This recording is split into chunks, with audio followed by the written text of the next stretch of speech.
हरियाणा के मुख्यमंत्री भूपेंद्र सिंह हुड्डा के खिलाफ मोर्चा खोलने वाले हरियाणा के आईएएस अधिकारी प्रदीप कासनी का एक बार फिर तबादला कर दिया गया है। कासनी अभी हरियाणा प्रशासनिक सुधार विभाग के सचिव थे और अब यहां से हटाकर उन्हें command area development authority Panchkula का प्रशासक बनाया गया है। साथ ही उन्हें हरियाणा एड्स नियंत्रण सोसाइटी के परियोजना निदेशक की जिम्मेदारी सौंपी गई है। कासनी की जगह अब अशोक सांगवान को प्रशासनिक सुधार विभाग का सचिव बनाया गया है। प्रदीप कासनी का यह तबादला 60वीं बार हुआ है। इस साल में लगभग 60 ट्रांसफर हरियाणा के सीनियर आईएएस अफसर प्रदीप कासनी के साथ यही हुआ। पिछले दिनों उन्होंने आरटीएस कमिश्नर की नियुक्तियों पर सवाल खड़ा किया था। चीफ सेक्रेटरी की तरफ से उनको धमकी भी आई। अब उनकी नई ट्रांसफर होगी। हमारे साथ प्रदीप कासनी है। कासनी साहब, इतनी ट्रांसफर हुई, आपकी एक और ट्रांसफर उसमें जुड़ गई, वही पॉलिटिक्स हुई जिसका आपको डर था? नहीं, मैं उम्मीद नहीं कर रहा था कि इस समय अचानक ट्रांसफर किया जाएगा। इस बीच में सरकार ने नीति भी बना ली थी कि 2 साल से पहले यदि कोई प्रेसिंग रीजंस ना हो तबादला नहीं किया जाता है ऑफिसर्स का। तो मैं उम्मीद नहीं कर रहा था कि इस समय मेरा तबादला होगा। तो आपको जो आपने मुद्दा उठाया उसी की वजह से ये ट्रांसफर हुई? कहीं ना कहीं पॉलिटिक्स भी इसमें इन्वॉल्व होगी? क्यों किया गया है ट्रांसफर, ये तो ट्रांसफर करने वाले पदाधिकारी बता सकते हैं। मैं इस संबंध में क्या कहूं, मेरे पास कोई जवाब नहीं है।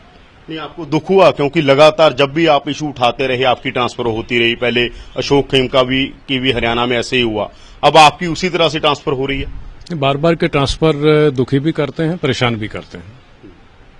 तो आपको क्या लगता है कि अब अगर कहीं और जहां पर आप गए हैं कहीं और भी वहां से भी कर सकते हैं, क्योंकि वहां पर भी आप इसी तरह का सवाल खड़ा कर सकते हैं? नहीं, तबादले करना वैसे तो सरकार के प्राधिकार का हिस्सा है और सरकारें करती हैं, लेकिन कोई भी कदम सरकार उठाती है तो उसके पास कोई औचित्य सिद्धि होनी चाहिए। उसका कारण सरकार के पास होना चाहिए। वो चाहे तो ना बताएं, लेकिन बगैर कारण ट्रांसफर करते रहना, क्योंकि उसमें पब्लिक मनी भी इन्वॉल्व है और आप नई जगह पे जाते हैं और इससे पहले कि कोई सार्थक काम वहां पे करें आप वहां से बदल दिए जाते हैं, तो इससे नुकसान बहुत होता है। क्या ये मान लिया जाए कि जो भी ईमानदारी से काम करेगा उसके साथ यही सलूक होगा जो आपके साथ हुआ, खेमका के साथ हुआ? नहीं, इस संबंध में इस समय कोई सिद्धांत स्थापन नहीं किया जा सकता है, लेकिन ये साफ बात है कि आप ठीक से काम करना चाहते हैं तो आपको कठिनाइयों का सामना करना पड़ता है। तो चीफ सेक्रेटरी ने आपको धमकी दी थी, उसके बाद उन्होंने कहा भी कि वो माफी मांग रहे हैं, पर आपको नहीं लगता कि अब अगर आपकी ट्रांसफर हुई है तो वही मामला है और वो उनमें इन्वॉल्व होंगे, उन्होंने ही एक दबाव बनाया होगा? देखिए, मेरे लिए व्यक्तिगत मुद्दा नहीं था मुख्य सचिव महोदय के विरुद्ध, और जिस तरह की बात उन्होंने अपने टेक्स्ट मैसेजेस में कही थी वो चीजें आप सबके सामने थी, और उस बारे में उन्होंने क्या स्टैंड लिया और क्या कार्रवाई की वो भी सबके सामने है। और लेकिन वो अब रिटायर हो चुके हैं, मुझे नहीं लगता है कि इस तबादले में उनका कोई हाथ होगा।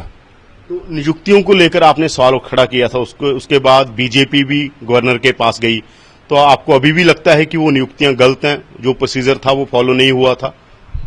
देखिए, किसको नियुक्त करना है ये संबंधित स्टैट्यूटरी कमेटी का अपना प्राधिकार है। उसकी विजडम पर उंगली उठाना या सवालिया निशान पैदा करना ये मेरा काम ना था, ना है।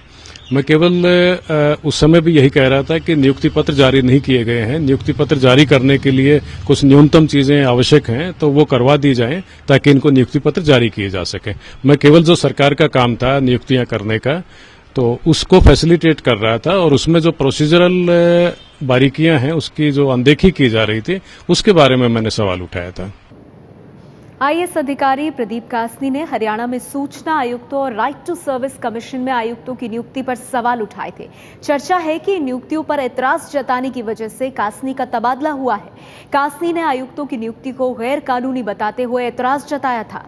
आयुक्तों की नियुक्ति के मामले में पूर्व मुख्य सचिव एससी चौधरी से कासनी का विवाद भी हुआ था। चौधरी ने आधी रात को सेवा का अधिकार आयोग के मुख्य आयुक्त की फाइल कासनी से मंगवाई थी। आरोप लगे कि कासनी को चौधरी ने मोबाइल पर धमकी भरे मैसेज भी भेजे थे। हालांकि इस मामले में चौधरी कासनी से माफी मांग चुके हैं। इस मामले में राज्यपाल कप्तान सिंह सोलंकी राज्य सरकार से पहले ही जवाब मांग चुके हैं।